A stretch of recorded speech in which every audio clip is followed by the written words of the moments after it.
अस्सलाम वालेकुम। नई सोच और नई खबर के साथ मैं हूं उमर खयाम। नाज़रीन, पाकिस्तान तहरीक इंसाफ के सेनेटर फैसल वावडा की किस्मत के फैसले की घड़ी जो है वो अब करीब आन पहुंची है। इलेक्शन कमीशन अब से कुछ देर बाद, कुछ घंटों के बाद जो है फैसल वावडा की किस्मत का फ़ैसला सुनाने जा रही है। क्या मुस्तकबिल में फैसल वावडा ईवान में रहेंगे या उनका मुस्तकबिल जो सियासी सफ़र है वो मुश्किल होने जा रहा है। 2018 के इंतखाबात के से पहले जो बयान हल्फी जमा करवाया गया था फैसल वावडा की तरफ से, उसमें झूठ बोलने पर इलेक्शन कमीशन जो है वो मुमकिन तौर पर क्या फ़ैसला सुना सकता है। इलेक्शन कमीशन कौन कौन सी फैसल वावडा को सज़ा दे सकता है। इसके अलावा जब अगर नाअहल कर दिया गया इलेक्शन कमीशन की तरफ से फैसल वावडा को, तो उनके पास कौन कौन सा ऐसा प्लेटफार्म मौजूद होगा जहां पर वो अपील दायर करने का हक हासिल रखते हैं। साथ ही साथ जब मुल्की सियासत में इस वक्त जो तहरीक अदम इत्माद, लॉन्ग मार्च और जलसे जुलूसों का जो मौसम चल रहा है, उसमें उस सूरत हाल में, इस सियासी सूरत हाल में अगर इलेक्शन कमीशन की तरफ से फैसल वावडा की जो है वो नाअहली सामने आती है, तो इस सारी सिचुएशन का मुल्की सियासत पर क्या असर पड़ेगा और ख़ास तौर पर पाकिस्तान तहरीक इंसाफ को जो एक बड़ा नुकसान हो सकता है मुस्तकबिल करीब में, वो क्या हो सकता है। इस वीडियो में हम इन दोनों चीज़ों का तफसीली हाता आपके सामने रखेंगे। लेकिन उससे पहले जिन लोगों ने अभी तक मेरा ये यूट्यूब चैनल नई सोच को सब्सक्राइब नहीं किया, उनसे रिक्वेस्ट है कि इसको ज़रूर सब्सक्राइब करें ताकि हर आने वाली नई वीडियो बर वक्त आप तक पहुँच सके।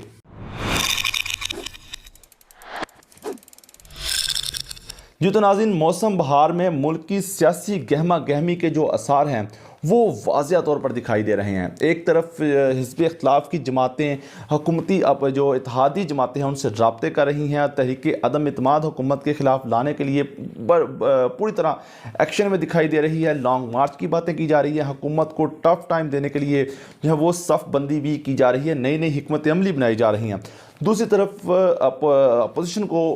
जो टक्कर देने के लिए हुकूमत भी इन एक्शन दिखाई दे रही है। उन्होंने भी फैसला किया है अवामी राब्ता मुहिम शुरू करने में। ऐसे में जो एक ऐसे ये जो पूरा मुल्की सियासत का एक माहौल बना हुआ है, ऐसे में फैसल वावडा की जो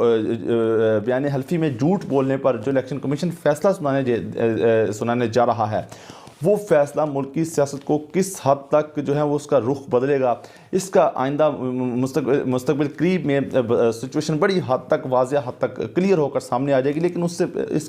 इस नाअहली की सूरत में अगर इलेक्शन कमीशन फैसल वावडा को नाअहल करता है, उससे जो पाकिस्तान तहरीक इंसाफ को सेनेट में नुकसान होने जा रहा है, बहुत बड़ा नुकसान होने जा रहा है, इसका हम आगे चलकर तस्करा करेंगे। लेकिन उससे पहले अगर फैसल वावडा के केस की बात कर लीजिए, तो जो फैसल वावडा ने इस्लामाबाद हाई कोर्ट में एक पिटीशन दायर कर रखी थी इलेक्शन कमीशन की समाअत से मुतल्लिक, उसमें भी मुंह की खाना पड़ी फैसल वावडा को। जब फैसल वावडा के ख़िलाफ़ इलेक्शन कमीशन की जो पिटीशन है फैसल वावडा की, वो उसको खारिज कर दिया गया और इलेक्शन कमीशन को हुक्म दिया गया कि वो फैसल वावडा की किस्मत का फ़ैसला सुनाएं। अब अगर उस फैसले को पढ़ा जाए तफसीली, तो उस फैसले में एक जगह ये लिखा हुआ था कि फैसल वावडा ने बयान हल्फी में झूठ बोला है। अब जो है वो इलेक्शन कमीशन ने फैसल वावडा की किस्मत का फ़ैसला सुनाया, तो अदालत ने इलेक्शन कमीशन को हुक्म दिया था कि 2 माह के अंदर अंदर ये फ़ैसला सुनाए फैसल वावडा का। अब अगर उस फैसले को मद्देनज़र रखते हुए हम बात करें, तो 99% इस चीज़ का कभी इम्कान है कि इलेक्शन कमीशन बयान हल्फी में झूठ बोलने पर फैसल वावडा को नाअहल करार दे सकती है। अब अगर थोड़ा सा हम माजी में ये किस्सा आपके सामने रखें कि ये मामला है क्या। 2018 के इंतखाबात से पहले जब NA 245 से इलेक्शन लड़ने के लिए बयान हल्फी जमा करवाया फैसल वावडा की तरफ से, तो उन्होंने बयान हल्फी में ये मेंशन किया कि वो अपनी जो दोहरी शरीयत है उसको छोड़ चुके हैं, जबकि हकीकतन उन्होंने जो बयान हल्फी जमा करवाने के तकरीबन 3 से 5 रोज़ के बाद जो है वो नेशनलिटी को छोड़ा। तो जिसको बुनियाद बनाकर, क्योंकि वो कौमी असम्बली तो मुंतखब हो गए, लेकिन बाद में पीपल्स पार्टी के जो इनका मद्दे मुकाबल उस कराची की नशिस्त पर उम्मीदवार थे कादर खान मंदूखेल, उन्होंने इसी बयान हल्फी में झूठ बोलने की बुनियाद को बुनियाद बनाकर वो इलेक्शन कमीशन में चले गए और उन्होंने दरख्वास्त दायर की कि इन्होंने झूठ बोला है, लिहाजा इन्हें नाअहल करार दिया जाए। जो केस शुरू हुआ तो इलेक्शन कमीशन में ये मामला शुरू हुआ तो फैसल वावडा की तरफ से एक जो है वो पिटिशन जो है वो इलेक्शन कमीशन के ख़िलाफ़ इस्लामाबाद हाई कोर्ट में दायर कर दी गई कि Islamabad high court election commission को इस समाअत करने से रोके, ये जो है वो पिटिशन को ख़ारिज करे। और ये 2 साल तक तकरीबन इस्लामाबाद हाई कोर्ट में मामला चला। इसी दौरान में जब हुकूमत ने इस चीज़ को भांप लिया कि जो है वो झूठ बोलने पर नाअहली हो सकती है, तो इस सूरत में हुकूमत ने फ़ैसला किया कि उनसे इस्तीफ़ा लिया जाए कौमी असम्बली की नशिस्त पर और उन्हें सेनेट में ले जाया जाए। अब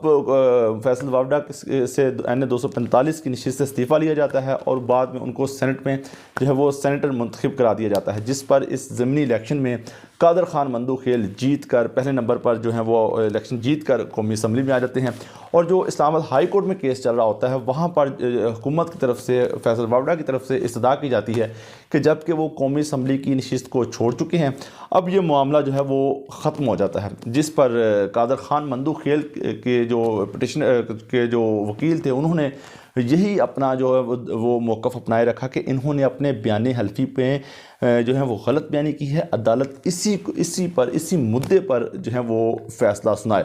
तो अदालत ने अदालत ने ये मामला देखते हुए इलेक्शन कमीशन को हुक्म दिया कि वो आइंदा 2 माह में इस केस को जो है वो हतमी फ़ैसला सुनाएं। तो इलेक्शन कमीशन ने अदालत ने इस्लामाबाद हाई कोर्ट ने जो अपने फ़ैसले में लिखा कि बयान हल्फी में जो है वो झूठ बोला गया है, ये इसको मद्देनज़र रखते हुए जो है वो आइंदा दिनों फैसल वावडा के लिए जो है वो मुश्किलात खड़ी हो सकती हैं। अब ECP जो अब से चंद घंटों के बाद फ़ैसला सुनाने जा रहा है, मुमकिन तौर पर फैसल वावडा की जो 62-63 के तहत मुमकिन तौर पर नाअहली का कवी इम्कान है। तो इस सूरत में इलेक्शन कमीशन के पास राइट है, क्योंकि इस्लामाबाद इलेक्शन कमीशन के पास हाई कोर्ट के जितने इख्तियारात हैं वो 1 टाइम नाअहल भी कर सकती हैं या फिर उन्हें ऑल टाइम नाअहली का सामना भी करना पड़ सकता है फैसल वावडा को। इस सूरत हाल में फैसल वावडा के पास कौन से प्लेटफार्म है? इस्लामाबाद हाई कोर्ट में जाएंगे, वो इलेक्शन कमीशन के ख़िलाफ़ पिटिशन दायर करेंगे दोबारा, और वो वहाँ पे जो पिटिशन दायर करेंगे उसमें ये कहेंगे कि इलेक्शन कमीशन ने जो नाअहली की है इसको रोका जाए। तो अगर इस्लामाबाद हाई कोर्ट से कोई रिलीफ नहीं मिलता तो फिर वो सुप्रीम कोर्ट जाएंगे, जहां से हतमी फ़ैसला जिसका माना जाएगा नाअहली या फिर उनको कोई रिलीफ मिलता है, फिर एट द एंड उसका फ़ैसला जो है वो सुप्रीम कोर्ट करेगी। लेकिन जो अगर नाअहल होते हैं, सुप्रीम कोर्ट का फ़ैसला भी इनके ख़िलाफ़ आ जाता है, तो उस सूरत में जो हुकूमत को नुकसान होगा वो बहुत बड़ा नुकसान है। इस सारे सिनेरियो में जब